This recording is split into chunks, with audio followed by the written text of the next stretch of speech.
alabamos, te seguimos bendiciendo, Señor, porque para siempre tu misericordia.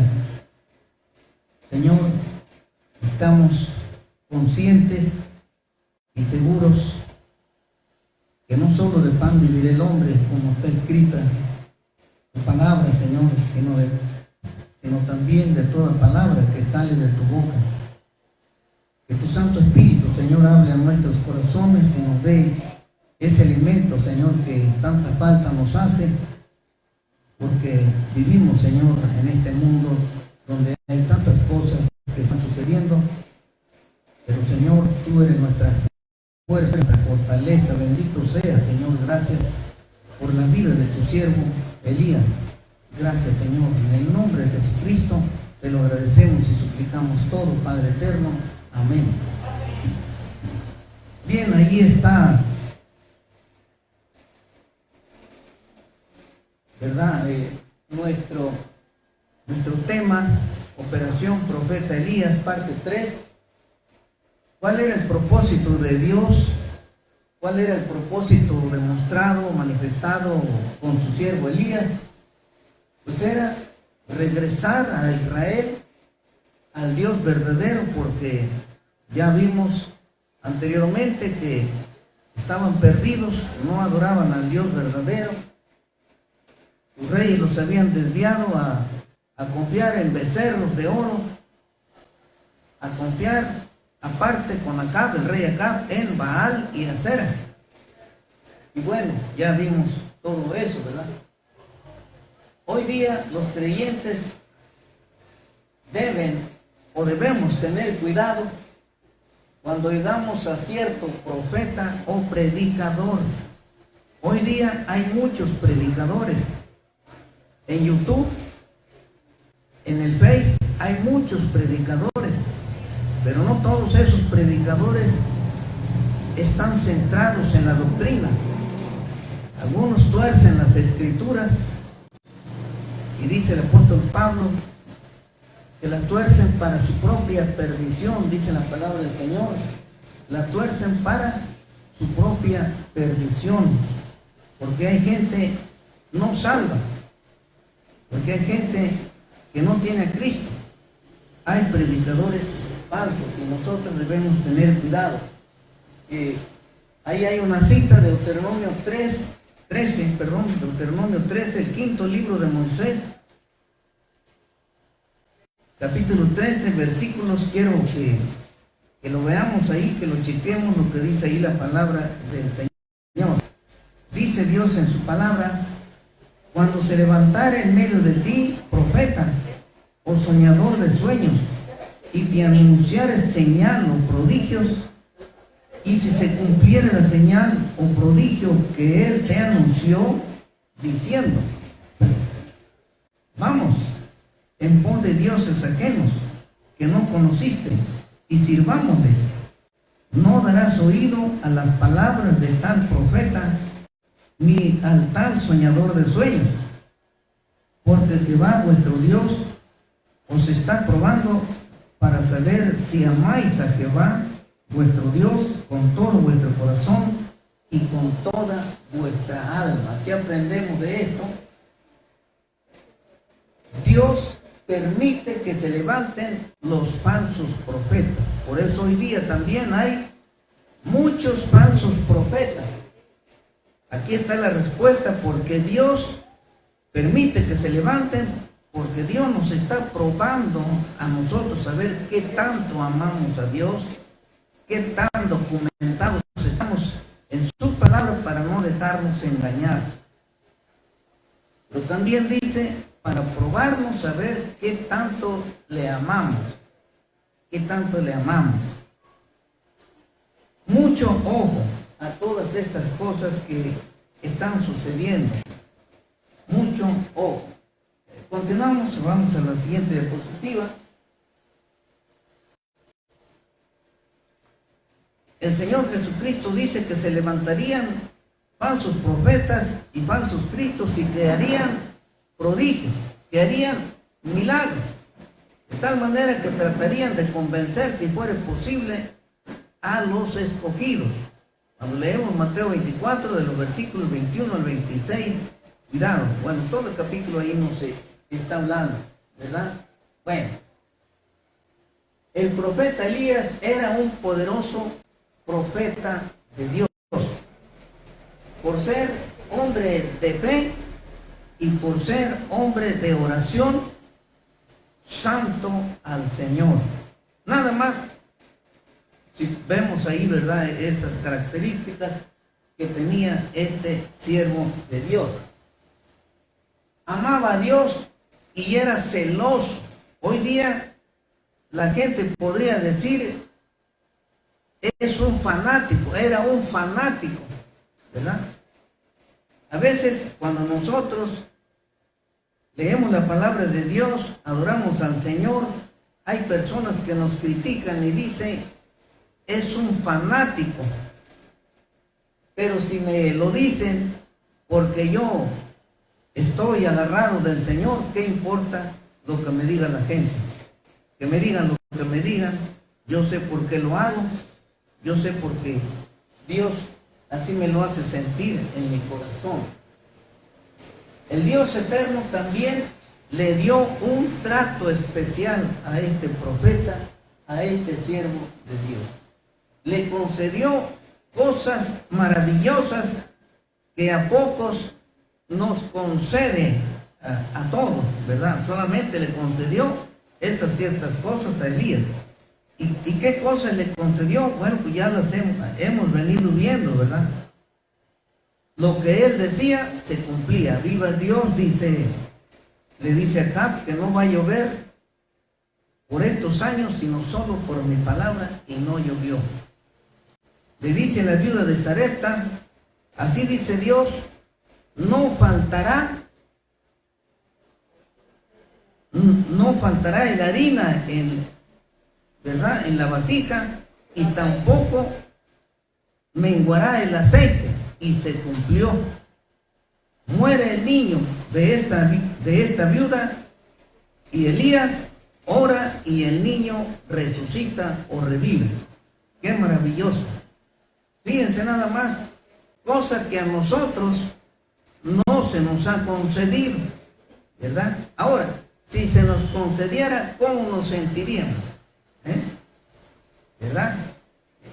A lo mejor no tenemos la preparación espiritual para esas cosas. Si algo llegara a suceder, nos envaneceríamos, y eso no es bueno tampoco. Bien, entonces vemos cómo, ¿verdad?, sucedieron todas estas cosas. Elías tenía una forma de orar. Aprendemos nosotros cómo él oraba. No oraba con oraciones mecánicas que hoy día se enseñan. Hoy día ya están las oraciones preparadas que le llaman rezos, tantos Padres Nuestros, tantos Ave Marías, tantos credos, ¿se acuerdan? ¿Sí? Pero Elías oraba según la necesidad y oraba en una forma espontánea, lo que le salía de su corazón. Nos enseña también Elías la postura, cómo orar. Se dice que la mejor postura para orar es la de rodillas, humillado delante del Señor, humillados delante del Señor. Y así lo hacía Elías. Sin embargo, se llegó el momento cuando Elías se desanimó, se desalentó, ¿verdad? A pesar de que Dios hizo grandes milagros, grandes maravillas, se llegó el momento cuando Elías se asustó. Y se asustó también como humano, y como humano también le entró miedo, como humano se desanimó y se desalentó. ¿Cuándo se desanimó? Cuando recibe un mensajero. ¿Cuál era ese mensajero? Primero de Reyes 19, 1 al 2. ¿Cuál era ese mensaje? Elías estaba tranquilo, contento, feliz. Tal vez tenía en su mente los milagros que acababan de ocurrir, cómo Dios se manifestó maravillosamente. De pronto le llega este mensajero y le dice,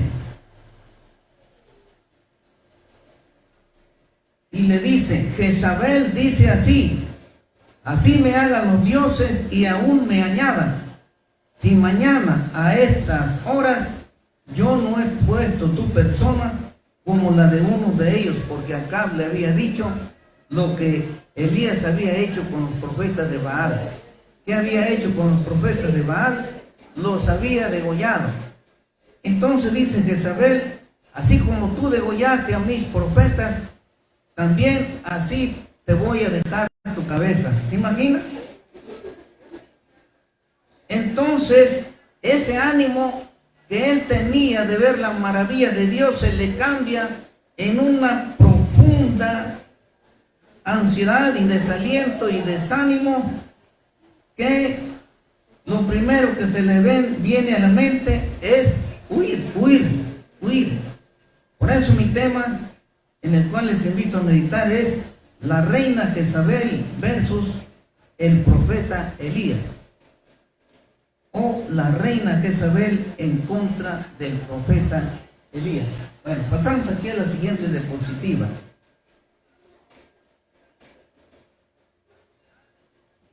Primer Romano, la reina Jezabel.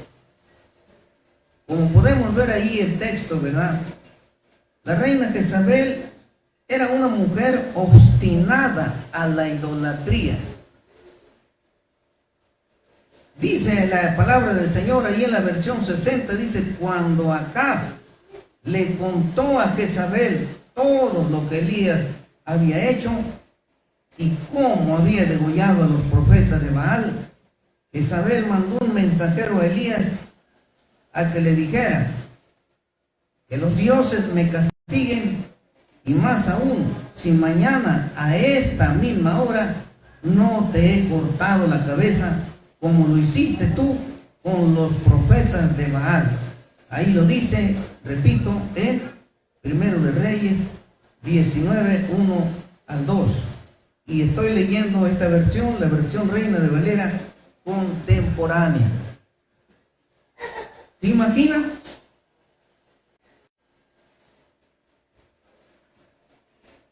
Nosotros vemos que los dioses de Jezabel eran unos buenos para nada.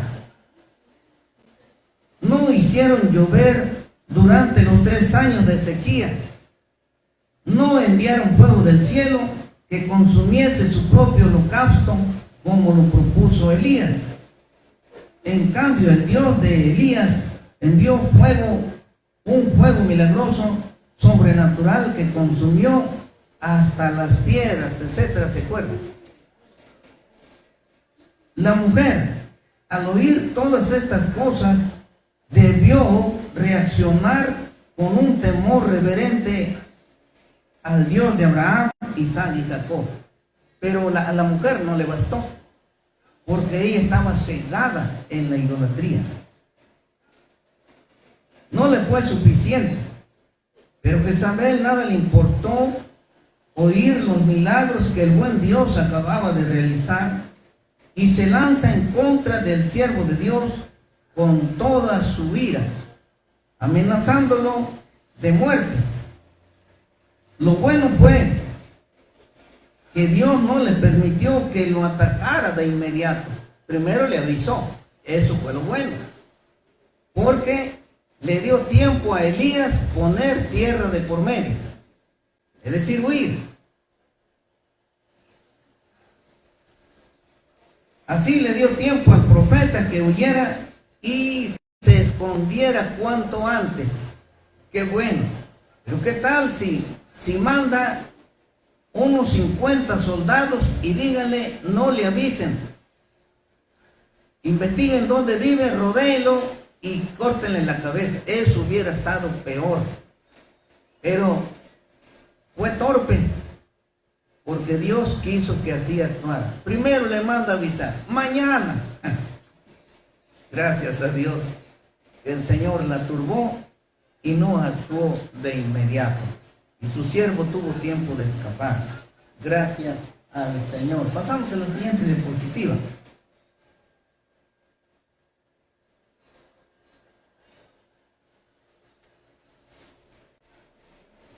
Elías, como decíamos, pone tierra de por medio, ¿verdad? Y vemos que el intento de Jezabel queda frustrado. Es decir, no lo mató como ella quería hacerlo, ¿verdad? Ahorita explicamos eso. Al verse en peligro, Elías huyó para ponerse a salvo. Se fue a Beerseba, en la región de Judá. Recordemos que Elías estaba realizando su ministerio en el norte, pero dice que huyó a Beerseba al sur y ahí dejó a su criado, se internó en el desierto y después de caminar todo un día se sentó a descansar debajo de un enebro. Por eso ahí está la diapositiva, la imagen en Google hay, gracias a Dios, pues imágenes para ilustrar, para que se nos quede un poquito más. Con deseo de morirse, exclamó: Señor, ya no puedo más, dice Elías, ya no puedo más, quítame la vida, pues no soy mejor que mis antepasados. Elías se siente tan desanimado, tan desalentado a pesar de ver los milagros de Dios, que él dice: llegué al final. Hay personas que dicen: he tocado fondo, yo ya no puedo más, ya no puedo más, Señor, quítame la vida. Pero vean, si él quería en realidad morir, pues no hubiera huido, porque de eso se encargaba Jezabel, ¿verdad? Pero no, él le dice a Dios, porque él en su corazón sabe que Dios es compasivo.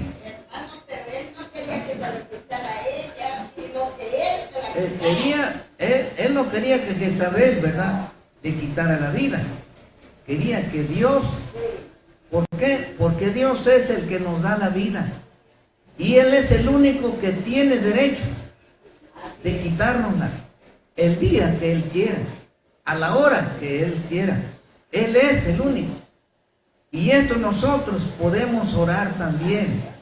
Si nos sentimos amenazados por alguien, si recibimos la amenaza de algún humano, delincuente, qué sé yo, vayamos en oración y le digamos: Señor, ese perverso, ese delincuente no tiene ningún derecho a quitarme, a privarme de la vida. Señor, si he de morir, mejor tú quítame la vida, porque tú sí tienes todo el derecho, pues tú me das la vida, tú me sustentas. Esto podemos tomarlo para orar también, como Elías lo hizo. Porque nosotros no vamos a morir cuando algún humano perverso se le antoje. Nosotros vamos a morir cuando Dios diga: hasta aquí llegaste. Pero es cosas de Dios, no de un humano mortal igual a nosotros. Ok. Dice la Escritura que se recostó entonces bajo la sombra del enebro. Algunos piensan que es higo, ¿verdad? Pero bueno, vamos a continuar, enebro, ¿verdad? Entonces dice que se acostó en el enebro y se quedó dormido. Más tarde un ángel vino y lo despertó y le dijo: levántate y come. Y por eso nosotros vemos ahí, ¿verdad?, una pequeña torta y ahí una vasija de agua. Levántate y come. ¿Qué nos indica esto? Que por la premura, por la prisa, Elías no llevó lunch. Elías no llevó una vasija de agua. Elías se salió corriendo, que no pensó que el alimento le iba a hacer falta y que el agua también. Pero además él dice: pues si Dios me quita la vida, tal vez pensó: no voy a necesitar ni comida ni agua, ¿verdad? Hasta aquí llegué. Pero bueno, así se sale Elías, pero Dios dice: todavía no vas a morir. Es más tarde nos damos cuenta que Dios le dice: no vas a morir. ¿Sí? ¿De acuerdo? ¿Por qué digo eso? Porque Elías se fue al cielo sin ver muerte. Bueno, después meditaremos con detalle en eso. Cuando Elías se sentó, vio cerca de su cabecera un pan que se cocía sobre las brasas. Y ya de haber sentido el olor, ¿verdad? Cuando un pan está cociéndose, es muy escandaloso. Cuando están horneando el pan, los vecinos les da el olor. ¡Ay, qué bonito! Huele el pan, hay pan caliente. Bueno, le dio el olor, dio la vasija de agua, comió y bebió, y ¿saben qué hizo? Otra vez se echó a dormir. Había caminado todo un día de camino, estaba cansado, tenía sueño, pero sobre todo tenía un profundo desaliento, que no tenía ganas de vivir. Así es que comió y se volvió a dormir. Esto lo dice en Primero de Reyes 19, 3 al 6. Y tomo la lectura con la Reina de Valera contemporánea. Después de la batalla campal que Elías acababa de tener, al parecer quedó agotado. Le vino un gran temor a causa de la amenaza de Jezabel, la reina. Quizá pensó que con los milagros ocurridos a vista de todo el pueblo y a vista del rey Acab, el rey y la reina quedarían quebrantados y se convertirían al Dios verdadero y abandonarían a sus dioses falsos. Pero no fue así. Y tal vez eso era lo que le desalentaba a Elías, la dureza del corazón del rey Acab y de su esposa y del pueblo. Ante tal situación, el profeta queda decepcionado y en gran desaliento. Parecido, quiero yo ilustrar con esto, parecido a un carro que se queda sin gasolina y ya no quiere caminar y no se puede prender porque no tiene gasolina. Otra cosa, o parecido a un carro cuando está descargada la batería. Y a veces los carros, cuando la batería ya está agotada y acabada, aunque lo empujen, ya no arranca y ya hay que cargar la pila o hay que ponerle pila nueva. Así estaba Elías. Se echa a huir sin abastecerse de alimentos, como ya decía, y agua para el camino, con el único deseo que Dios le quite la vida. Sin embargo, Dios lo sostuvo y no lo dejó morir. Cuando nosotros como creyentes nos abandonamos en el Señor, confiamos en el Señor se encarga de nosotros. En los momentos de gran debilidad, de más profundo desaliento, solamente el Señor nos sostiene, nadie más. Que a veces ni las palabras de otro hermano, ni las palabras de aliento que me traigan me sirven. Solamente Dios nos alienta, Dios nos anima. Así es. Hay veces, cuando fallece alguna persona, uno dice, pero ¿qué le voy a decir a esta persona para animarlo? ¿Qué le voy a decir para alentarlo? Eso solamente lo da Dios. Como hace rato aprendimos la lección, el hermano Vara dice, yo no estoy en condiciones de predicar, es mi hermano, que otro predique. Yo necesito recibir aliento. Pero resulta que la esposa del difunto, ¿verdad?, su cuñada más bien, le dice, pues mira, te estamos esperando, la familia espera tus palabras, porque era pastor, a ver qué vas a decir tú. Qué tremendo, qué tremendo. Y a veces nosotros también, aún desanimados, desalentados, tenemos que animar a los demás. Solamente Dios nos puede sostener en ese momento. Bueno, pasamos a la siguiente diapositiva y meditamos ahora más concretamente en Elías. Bien, entonces el intento de Jezabel, ¿verdad? Como vemos, queda frustrado porque Dios se encarga de Elías y no permite que le hagan daño. ¿Qué tanto podía Elías esconderse si el rey lo busca? Probablemente lo hubieran encontrado, pero Dios se hace cargo de él, se hace cargo de la situación. Cuando nosotros se nos terminan todos los recursos y ya no podemos hacer nada, se llega el momento cuando nosotros, como Elías, le podemos decir a Dios: Señor, hasta aquí llegó mi fuerza, yo ya no puedo. Abandonémonos en el Señor y el Señor se encargará de lo que tiene que hacer para nuestro beneficio. Y así Dios se encargó de Elías. Cuando él no llevó agua ni llevó alimento, Dios lo alimentó por medio de su ángel. Qué maravilloso. Dios se encargó de él. Pasamos a la siguiente diapositiva. El profeta Elías no estaba solo en su ministerio. ¿Quién estaba con él? El Dios Todopoderoso que hizo los cielos y la tierra. El ángel Jehová, o el ángel de Jehová. ¿Saben quién es el ángel de Jehová? Se dice que Cristo en el Antiguo Testamento.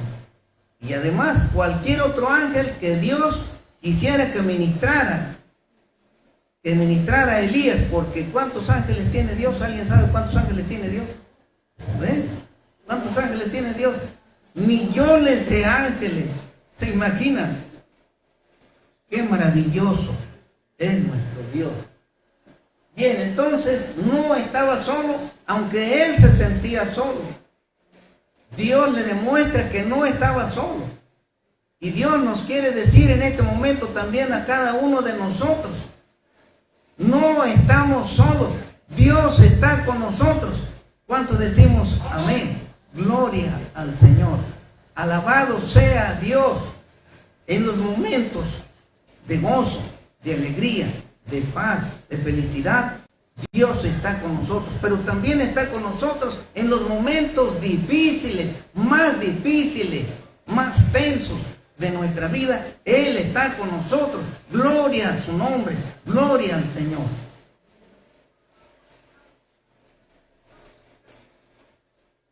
Entonces dice la palabra del Señor,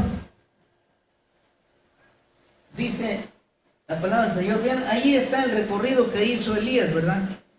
Que hizo el recorrido, ahí está. Pero el ángel del Señor volvió la segunda vez, volvió por segunda vez. Lo despertó y le dijo: levántate y come, que todavía tienes un largo camino por recorrer. Si lo interpretamos espiritualmente, tu hora de morir todavía, o tu hora de terminar tu ministerio no ha terminado todavía. Todavía tienes largo camino. Elías comió y bebió y recuperó fuerzas. Y con aquella comida pudo caminar durante 40 días con sus noches al monte de Dios. Buscó una cueva donde pasar la noche y allí el Señor le dijo: ¿qué haces aquí, Elías? Y Elías respondió: es muy grande mi amor por ti. En la versión 60 dice: he sentido un vivo celo por Jehová. Pero si sentía celo, se interpreta, era porque amaba a Dios. Bien. Y solo dice, ¿qué más dice? Por ti, Señor Dios de los ejércitos. Los israelitas se han apartado de tu pacto, han destruido tus altares, han matado a tus profetas, y solo quedo yo. pero me andan buscando para quitarme la vida. Primero de Reyes 19, 7 al 10. Y yo digo, qué alimento tan maravilloso. ¿Hemos comido algún alimento así? Creo que no. Porque este alimento le duró, le dio fuerzas, no se le terminaron las fuerzas por 40 días y 40 noches de caminata hasta el monte de Dios, hasta Horeb. Fue fortalecido en forma especial. Dios estaba con Elías y puso a su servicio su ángel. Recibe indicaciones de viajar hasta Horeb, monte de Dios, con la pregunta: ¿qué haces aquí, Elías? Dios le da la oportunidad que exponga su causa delante de él, es decir, que le explique la razón de su huida. Elías se presenta con 4 cargos graves en contra de Israel. Número 1, los israelitas se han apartado de tu pacto. Qué tremendo. Se olvidaron del pacto que Dios hizo en el monte Sinaí o en el monte Horeb, y aparte renovó nuevamente ese pacto después. Y número 2, han destruido tus altares, es decir, no te adoran y adoran a los Baales y al becerro de oro. Número 3, han matado a tus profetas, en otras palabras, no les interesa oír tu palabra, porque recordemos que los profetas de Dios que hablaban la palabra de Dios, pues a los israelitas no les interesaba. Número 4, solo quedo yo como profeta, pero me buscan para matarme. Esos eran los 4 cargos que Elías presenta delante de Dios en contra de Israel. Qué terrible. Los milagros sucedidos recientemente que el pueblo vio y palpó no fueron suficientes. Israel necesitaba algo mucho más fuerte para ser conmovido. Qué tremendo. ¿Cuántas veces nos hemos sentido como Elías? ¿Cuántas veces nos hemos sentido como Elías cuando nosotros le hablamos de la palabra a otras personas y muchas veces llegan a ver milagros y esa persona no se rinde a Cristo? Un día me platicaba un hermano pastor y me decía lo siguiente: una persona estaba muy enferma, hospitalizada, y la fuimos a ver y ella hizo decisión, era una mujer, hizo decisión de fe por Cristo. Ella dijo que se iba a reunir en la iglesia. Bueno, nosotros estábamos animados, qué bueno que esta enfermedad le ayudó para que esta persona conozca al Señor. Pero ¿saben qué sucedió? Que cuando ella volvió a casa, cuando ella ya estuvo sana, ya no quiso saber nada.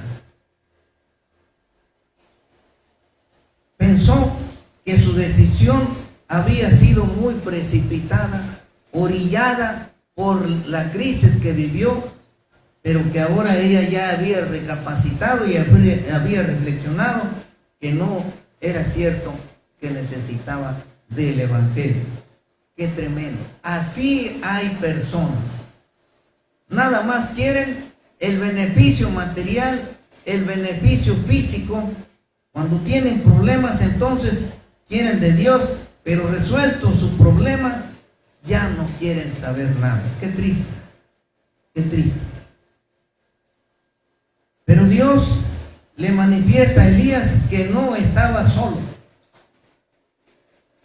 que Dios también estaba viendo lo que el pueblo de Israel estaba haciendo.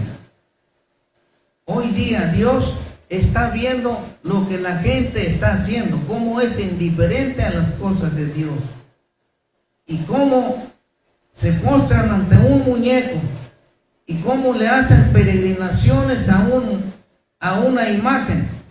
Dios está viendo desde el cielo Dios ve todo y ve la indiferencia de la gente que no quiere nada con Él. Qué triste. Dios se está dando cuenta. Nosotros, pues, como Elías, no debemos olvidar que a pesar de todo, Dios está con nosotros, como lo dice Mateo 28:20, enseñándoles a cumplir todas las cosas que les he mandado, y yo estaré con ustedes todos los días hasta el fin del mundo. Sigamos adelante. Nos acepten nuestro mensaje o nos muestren indiferencia, nosotros sigamos adelante. Sigamos al Señor. Bien, el buen Dios muestra sus señales. El buen Dios muestra sus señales. Entonces el Señor le dijo: sal de tu cueva y espérame en el monte, delante de mí. Elías pudo sentir que el Señor estaba pasando, porque se desató un viento poderoso que a su paso desgajaba los montes y partía las rocas. Qué tremendo. Miren, tal pareciera que Elías estaba siendo tratado en una forma psicológica, porque Elías llega, se mete en la cueva, pero Dios le dice que salga, que se quede en la puerta, y Dios se manifiesta delante de él. Y en ese momento, como dice aquí el escrito, dice que sintió que Dios pasaba, sintió la presencia de Dios, y un viento fuerte, poderoso, que desgajaba los montes y partía las rocas. ¿Hemos visto un viento así? Yo creo que nunca. Pero así él vio cómo ese viento desgajaba, tan fuerte, tan poderoso, que desgajaba los montes y a las piedras las partía como si fuera con cuchillo, ¿verdad? Qué tremendo. Partamos una piedra como con cuchillo. Es imposible, solo Dios lo puede hacer. ¿Cómo se sentiría Elías en ese momento? ¿Cómo nos sentiríamos nosotros si delante de nosotros Dios nos manifestara eso? El viento poderoso desgajando los montes y partiendo las piedras. ¿Cómo sentiríamos nosotros? Elías, yo me imagino que estaba temblando, ¿verdad? Al ver eso. Qué tremendo. Pero por si no temblaba todavía, entonces dice el Señor, ¿verdad? Trae ahora un terremoto. Elías no temblaba, pero cuando siente el terremoto, y aquí dice terremoto, no movimiento telúrico, dice terremoto. ¿Qué diferencia hay en un movimiento telúrico a un terremoto? ¿Qué diferencia hay? Que el terremoto es más fuerte que el movimiento telúrico. Hace un ratito sentimos, o hace en la mañana, sentimos un movimiento telúrico, mas no fue un terremoto. Pero aquí dice que Elías sintió el terremoto, ¿verdad? ¿Cómo se sacudiría en ese momento? ¿Cómo se sacudiría? Qué tremendo. Pero dice que Dios no estaba en el terremoto. Tras el terremoto vino un fuego poderoso. Pasamos a la otra diapositiva. Bueno, aquí, ¿verdad? Fue sacudido por un terremoto y esta dice que vio un fuego. ¿De dónde salió ese fuego? Ese fuego era del poder de Dios manifestándose. Imaginémonos cómo estaba Elías con todos sus sentidos, sus emociones, su corazón, cómo estaría. No nos da detalles el escrito, pero yo me imagino que si nosotros viéramos eso, ¿cómo se pondría en nuestro corazón? ¿Cómo estaría acelerado nuestro corazón al ver eso, al estar viviendo eso? ¿Cómo se nos pone el corazón cuando tiembla? ¿Cómo sentimos, verdad? Nuestro corazón se asusta y brinca, es tremendo. Así estaba siendo tratado Elías. Pero dice aquí que vio el fuego y Dios no estaba en ese fuego. Pero el Señor tampoco estaba en el fuego. Luego vino un silbo apacible y delicado. Pasamos a la siguiente. Pues la única diapositiva que encontré fue esta, ¿verdad? Del silbo apacible. Y dice la Escritura, dice la palabra del Señor, que cuando Elías percibió el silbo apacible, se cubrió el rostro con su mano y se quedó a la entrada de la cueva. Entonces se escuchó una voz que le preguntaba. Entonces él presintió que ese silbo apacible, ahí venía Dios, ahí estaba Dios. Y en ese momento oye la voz de Dios, la voz audible de Dios. ¿Cómo será la voz de Dios? ¿Cómo será la voz de Dios? ¿Se acuerdan cuando Dios habló en el monte Sinaí? Dice que una voz fuerte como bocina que se oía, y el pueblo israelita dice: no hable Dios con nosotros, Moisés, que hable contigo. Y tú nos dices lo que Dios dice. Pero aquí Elías estaba solo. ¿A quién le podía decir Elías que hable contigo, conmigo? No, la voz está fuerte. ¿Cómo sentiría Elías ahí delante de Dios viviendo ese momento? Solo ahí con el Señor. Qué tremendo. Y oye la voz de Dios y le dice: ¿qué haces aquí, Elías? Y Elías respondió: es muy grande mi amor por ti, Señor Dios de los ejércitos. Los israelitas se han apartado de tu pacto, lo que ya hemos visto. Han destruido tus altares, han matado a tus profetas, y solo quedo yo. Pero me andan buscando para quitarme la vida. Como ya lo hemos señalado antes, Primero de Reyes 19, 11 al 14. Tomado de esta lectura de la Reina de Valera contemporánea. Al considerar esta parte de la Escritura, nos damos cuenta que la forma especial del trato de Dios con su siervo Elías, ya que su desaliento era profundo, le muestra un poco de lo que Dios es capaz de hacer. El viento poderoso, el terremoto, el fuego, el silbo apacible, hasta que oye la voz de Dios preguntándole qué hacía allí. Ojo, el Dios Todopoderoso conoce todas las cosas. Elías no tenía por qué alterar o decir más de lo que estaba sucediendo. O sea, no tenía que exagerar las cosas. Tenía que concretarse a la verdad. Estimado hermano en la fe, hermano o hermano, cuando te sientas desalentado, lee esta parte de la Escritura. Sal de la cueva en que te has metido. Contempla la grandeza de Dios. Medita en su capacidad. Deleítate en el Dios Todopoderoso. Él no nos dejará solos. ¿Amén? Él no nos dejará solos. Terminamos. Finalmente, el Señor le dijo a Elías: regresa por donde viniste y ve por el desierto camino a Damasco. Cuando llegues allá, busca a Hazael.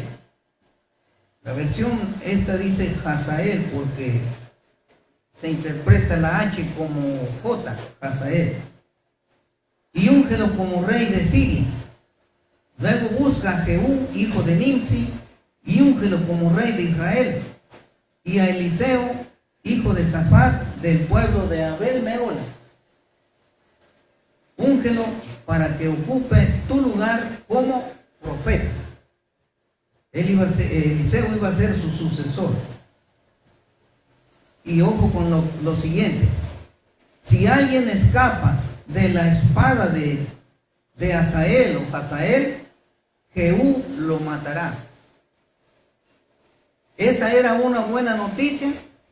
¿Esa era una buena nueva? No, porque habría muerto. Y si alguien escapa de la espada de Jehú, Eliseo se encargará de que muera. O sea que estos personajes iban a ser, ¿de qué manera? ¿Cómo nos imaginamos a Hazael o Hazael? ¿Cómo nos imaginamos a Jehú? ¿Cómo nos imaginamos a Eliseo? De mano dura, de carácter fuerte. Así Dios iba a traer a esos varones, los iba a usar como instrumentos en sus manos. ¿Qué más dice el texto? El último versículo, ojo con lo que dice. Yo voy a hacer que queden 7,000 israelitas que nunca se arrodillaron ante Baal, ni jamás besaron su estatua.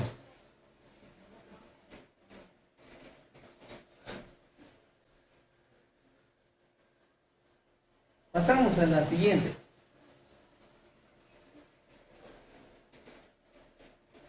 ¿Qué queremos decir con esto? ¿O qué aprendemos de esto? Dios preserva la vida de los que no se arrodillan ante las imágenes o estatuas.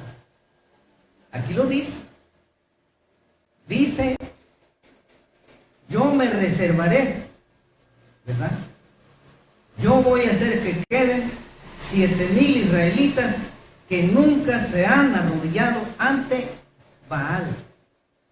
Hoy día Dios está viendo quién se está arrodillando. Dios está viendo. Dios no ignora eso. Dios está viendo quién besa a las imágenes en este momento. Y hay sentencia para los que se arrodillan y besan las imágenes. Hay sentencia. Pesa una sentencia de muerte, dice Dios. No lo digo yo, lo dice Dios. Cuando nosotros leemos el libro de Apocalipsis, los sellos, las copas de ira, nosotros nos damos cuenta que Dios traerá juicio para los que adoran los ídolos y las imágenes. Terrible. Pues están por comenzar esos juicios de Dios a la humanidad, porque la humanidad no clama a Dios y en lugar de clamar a Dios, adora a los ídolos de yeso que el hombre hace, los ídolos de plata, otros de oro, otros de piedra, otros de madera. Dios está por comenzar a destruir a todos y a dar muerte a todos aquellos que no hacen caso a Dios. Dios se revela a Elías y le dice su plan que tenía en un futuro para su pueblo Israel, usando a estos varones que ya les he dicho. Dios limpiaría a su pueblo trayendo la muerte de todos los israelitas idólatras. Aunque no se menciona exactamente la fecha en que comenzarían a suceder estos hechos, al seguir la lectura de estos libros históricos, podemos asegurar que ocurrieron estas cosas. Pero no fueron inmediatamente, por la gran misericordia de Dios y por su paciencia. Dios tiene aprecio para los que le temen, lo adoran y se guardan de la idolatría. Dios cuida la vida de los que no besan a las imágenes desde aquel entonces hasta ahora. Adorar ídolos o imágenes es un pecado grave delante de Dios. Siempre ha sido eso. Y eso no se ha quitado hasta ahora. ¿Qué más? Bueno, hoy día, ¿verdad? Hay un grave error de los mexicanos. Y esto ha sido de tropiezo. Esto ha sido de tropiezo. Dice Dios, el otro no dará su gloria ni alabanza a esculturas. Ahí está en el Isaías 42, 8 y 9. Si adoras imágenes, pídele perdón a Dios y desecha esos ídolos. Y los creyentes que han abrazado la fe de Jesucristo y han sido quebrantados en su espíritu, están convirtiéndose de los ídolos al Dios verdadero. Y Dios todavía está perdonando en este tiempo a los que reaccionan y dicen, ya no más ídolos, yo adoro al único Dios verdadero. Ustedes saben, hoy día es la velación. Hoy día rinden pleitesía a esta imagen que ha sido de tropiezo a muchos mexicanos.